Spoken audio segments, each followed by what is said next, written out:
लोक जनशक्ति पार्टी रामविलास के राष्ट्रीय अध्यक्ष चिराग पासवान मोकामा में भारतीय जनता पार्टी की उम्मीदवार सोनम देवी के प्रचार कर रहे हैं। आज चिराग पासवान का जन्मदिन भी है।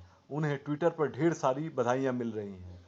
मोदी का हनुमान चिराग पासवान अपने जन्मदिन के मौके पर बीजेपी से मिलने वाले गिफ्ट से पहले ही रिटर्न गिफ्ट दे रहे हैं।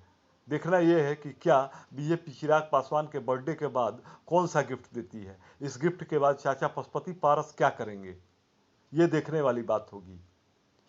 चिराग पासवान बीजेपी के मोकामा से प्रत्याशी सोनम देवी का प्रचार कर रहे हैं।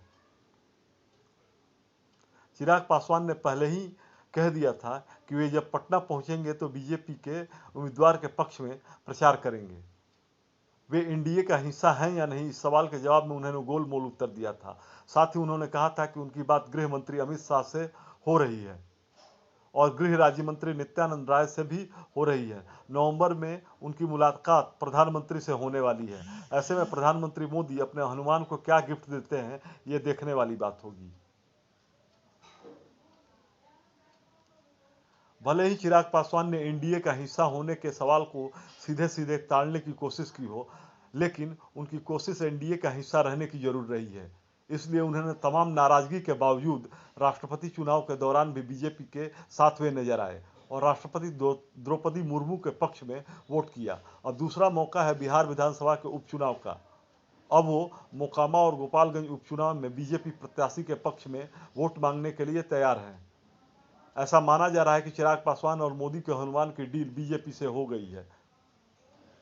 मोकामा और गोपालगंज में बीजेपी के लिए चिराग प्रचार कर रहे हैं।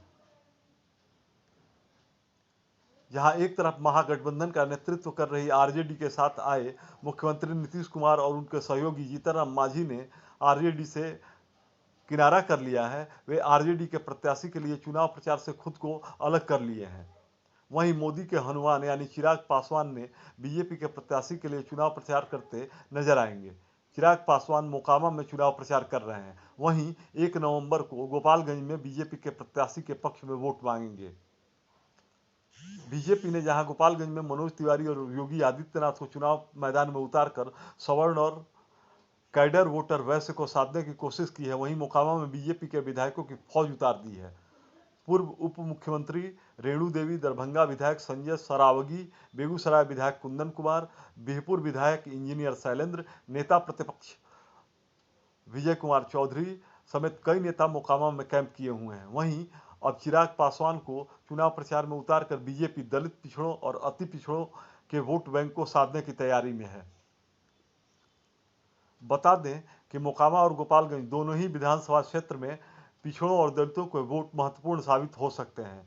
भले ही इन इलाकों में सवर्णों और यादवों की संख्या अच्छी हो, लेकिन अति पिछड़ा वोटर महत्वपूर्ण भूमिका निभाने की कंडीशन में जरूर है। वहीं खुद को पिछड़ों, अति पिछड़ों और दलितों के मसीहा घोषित करने वाले नीतीश कुमार ने आरजेडी के प्रचार से दूरी बना ली है। वे दोनों ही विधानसभा में अपने पेट के चोट की वजह से चुनाव प्रचार नहीं करेंगे। दूसरी ओर अति पिछड़ों की राजनीति करने वाले जीतन राम मांझी ने भी नीतीश की राह पकड़ ली है। उन्होंने भी तबीयत खराब का बहाना कर आरजेडी से किराना कर लिया है। लेकिन वहीं बीजेपी के पूर्व डिप्टी सीएम रेणु देवी लगातार इलाके में कैंप कर रही हैं। अब चिराग पासवान की एंट्री हो चुकी है, जो आरजेडी के लिए भारी पड़ सकती है। ये लड़ाई हमेशा से अपने प्रदेश को एक विकसित राज्य बनाने की लड़ाई रही।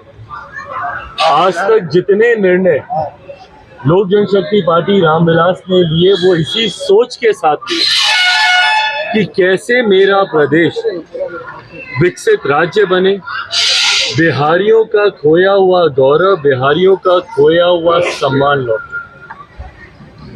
जो प्रश्न आप लोगों ने पूछा, उस प्रश्न के जवाब में भी मैं यही कहूंगा कि पार्टी ने, मेरे नेता ने, आदरणीय रामविलास पासवान जी ने जब जब जो निर्णय लिया वो हमेशा प्रदेश हित को मद्देनजर रखते हुए लिया।